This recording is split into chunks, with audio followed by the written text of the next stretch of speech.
এখন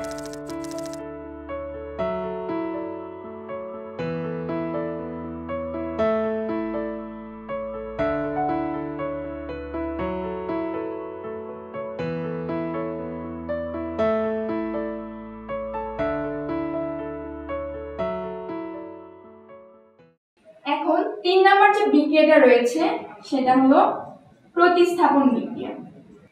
তাহলে 3 নম্বর বিক্রিয়াটা কি? 3 নম্বর বিক্রিয়াটা হচ্ছে প্রতিস্থাপন বিক্রিয়া। প্রতিস্থাপন বলতে আমরা কি বুঝাই? ধরো একটা জায়গায় 3টা মেয়ের সারি আছে, এই জায়গায় ধরো 3টা মানুষ আছে, 3টা মানুষ আছে এখানে এক সারিতে, ধরো একটা বেঞ্চে বসে আছে, ধরো তুমি কল্পনা করো। এখন ধরো তুমি এই জায়গায় আছো, এটা তুমি। এখন তোমার ইচ্ছা হলো তুমি এই জায়গায় বসবা, তোমার এদের দুজনকে খুব পছন্দ বান্ধবী হিসেবে বা বন্ধু হিসেবে। এখন তুমি কি করবা? তুমি যদি এই বেঞ্চে বসতে চাও তাহলে তোমাকে কি করতে হবে? মাস্ট বি একে সরাই দিতে হবে। একে যদি তুমি সরাই না দাও তাহলে তুমি কিন্তু এখানে বসতে পারছো না, কারণ তোমাদের ক্লাসরুমে ধরো একটা করে বেঞ্চে 3 জনের বেশি বসতে পারে না। তাহলে তোমার ইচ্ছা হচ্ছে তুমি এদের দুজনের সাথে তুমি এখানে বসবা, কিন্তু এখানে কিন্তু অলরেডি একজন বসা আছে। এখন তুমি যদি এখানে বসতে চাও তাহলে তোমাকে একে সরাই দিতে হবে। এখন তুমি কি করলা? ওকে সরাই দিলা, এখান থেকে সরাই দিয়ে তুমি নিজে এখানে বসে গেলা। এখন ও কি করলো? ও ধরো পাশে এখানে একটা বেঞ্চ আছে, ওখানে গিয়ে বসলো। তাহলে দেখো তুমি ছিলা এখানে, তুমি কি করলা? তোমার ইচ্ছা হয়েছে এদের দুজনের সাথে বসবা, এই জন্য এখানকার যে তোমার ফ্রেন্ডটা ছিল তাকে তুমি সরাই দিয়ে তুমি ওই জায়গাটা দখল করলা, আর ও কি করলো? আর একটা বেঞ্চে গিয়ে বসলো। এই যে পুরো ঘটনাটা, এই ঘটনাটাই হচ্ছে প্রতিস্থাপন বিক্রিয়া। এই যে তোমাদের কথা বলেছি, ধরো এখানে 3 জন ছিল একটা বেঞ্চে, ধরো এটা একটা যৌগ, আর এই যে তুমি এখানে ছিলা এটা ধরো একটা মৌল। তাহলে কি করবে? এই যে যৌগের মধ্যে কি থাকবে? মৌল থাকবে কিংবা মূলক থাকবে।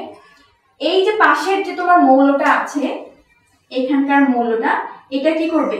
এই মৌলের যে একটা অংশ সেটা হতে পারে মৌল, হতে পারে মূলক, তাকে সরাই দিয়ে নিজে ওই জায়গাটা কি করবে? দখল করবে। দখল করার পর অবভিয়াসলি একটা নতুন যৌগ গঠন হবে। এখন আমি এই ঘটনাকে যদি কোনো একটা রাসায়নিক বিক্রিয়ার মধ্যে দিয়ে দেখানোর চেষ্টা করি তাহলে খুব সহজে আরো বুঝতে পারবা। সেটা কি? সেটা হলো, ধরো এটা কি?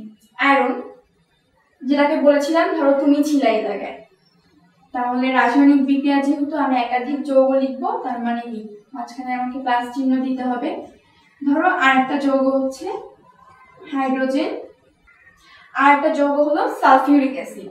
তাহলে দেখো এই বিক্রিয়ায় কি ঘটবে? ধরো আয়রন যে মৌলটা আছে সেটা সালফিউরিক অ্যাসিডের এই সালফেট যে মূলকটা আছে এই মূলকটাকে খুব পছন্দ করে। তাহলে সে কি করবে? সে যদি সালফেট মূলকের সাথে যৌগ গঠন করতে চায় তাহলে কি করতে হবে? তাকে হাইড্রোজেনটাকে সরাই ফেলতে হবে।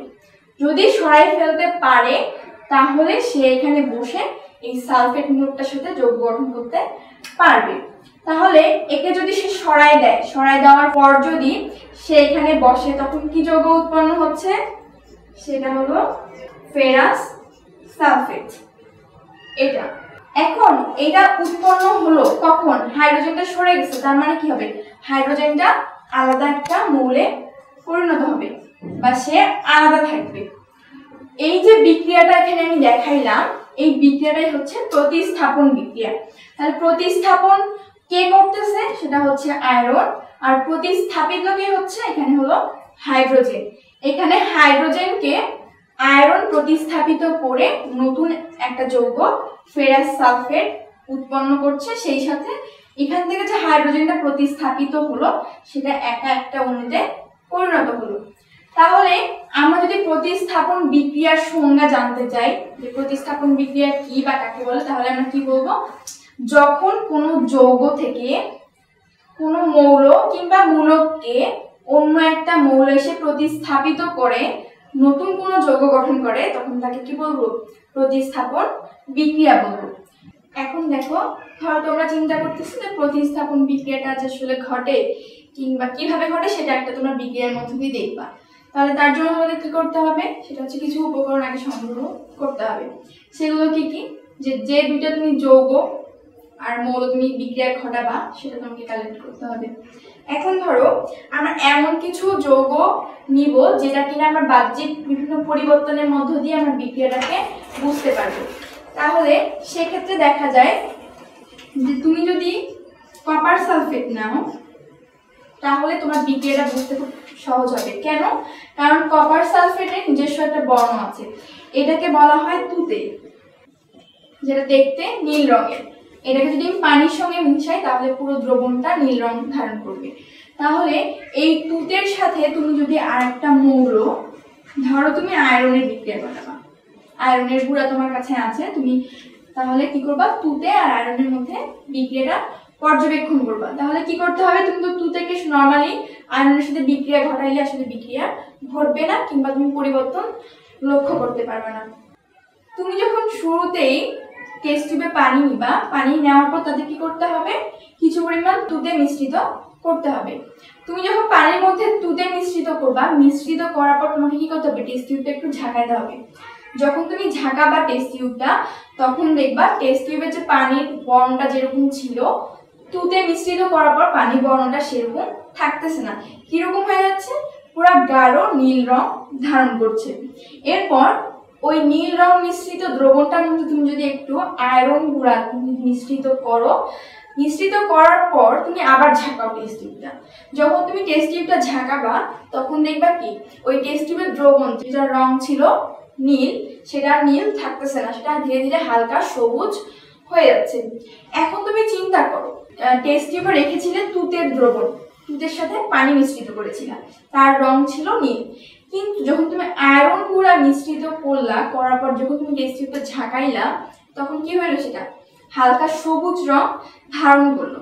তার মানে কি, একটা দ্রবণের রং পরিবর্তিত হচ্ছে, নিশ্চয়ই ভিতরে এমন কিছু না কিছু পদার্থ পরিবর্তিত হচ্ছে, যার কারণে নীল রংটা কি হচ্ছে, হালকা সবুজ বর্ণ ধারণ করছে।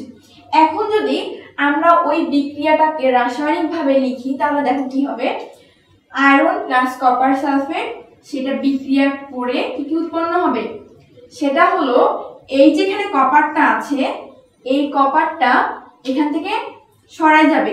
কে সরাবে, সেটা হলো আয়রন। অর্থাৎ আয়রন বলবে তুমি যাও, আমি এই জায়গাটা পছন্দ করেছি, আমি সালফেটের সাথে যুক্ত হব। তাহলে একে প্রতিস্থাপিত করে দিয়ে এখানে কি নতুন মৌল গঠন হবে, সেটা হচ্ছে আয়রন সালফেট।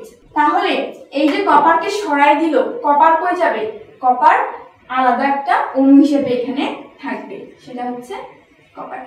তাহলে এই যে পুরো আমরা পর্যবেক্ষণটা দেখলাম বিক্রিয়াটার, তাহলে সেখান থেকে আমরা কি বলতে পারি, কি সিদ্ধান্ত নিতে পারি, সেটা হচ্ছে ওখানে ছিল কপার সালফেট, কিন্তু কপার সালফেটের কপার অংশটা অর্থাৎ ধাতু অংশটা কি করছে, প্রতিস্থাপিত হচ্ছে। সেটা কার মধ্য দিয়ে, সেটা হলো আয়রনের মধ্য দিয়ে।